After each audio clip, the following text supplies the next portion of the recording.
I'm Kalev Crossland. This is Law in 3 minutes. The pros and cons of going bankrupt. I'm going to give you 6 pros and 6 cons of going bankrupt. Here are the pros. Number 1, bankruptcy will leave you debt-free except for court costs, fines and student loans. I'm sorry students, they closed that loophole some time ago.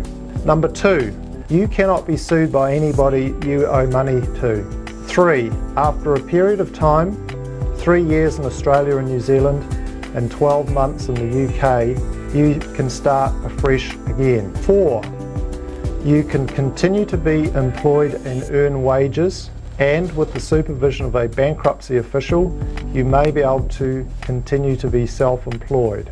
5, you can retain a certain level of assets, such as a modest vehicle, your tools of trade or your profession, furniture, and personal effects, so you can keep the shirt on your back. Lastly, number 6, if assets you currently enjoy are owned by the trustees of a trust, of which you are a beneficiary, then you can continue to use those assets, provided, of course, the trust wasn't established as a device to evade your creditors. And I know none of you out there have done anything like that. Let's now turn to the cons. Number 1, any assets you own now belong to the bankruptcy officials, and they will sell them and take the proceeds to pay your creditors. Number 2, you cannot trade a business or be a director of a company without the permission of a bankruptcy official or the court. Number 3, you cannot borrow money or pledge credit.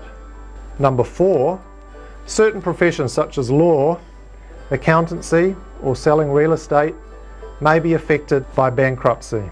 Number 5, you cannot leave your country without the permission of a bankruptcy official.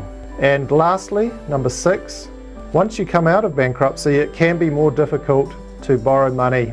For more information about the pros and cons of going bankrupt, please contact me for an obligation and cost-free discussion on the details shown on this screen.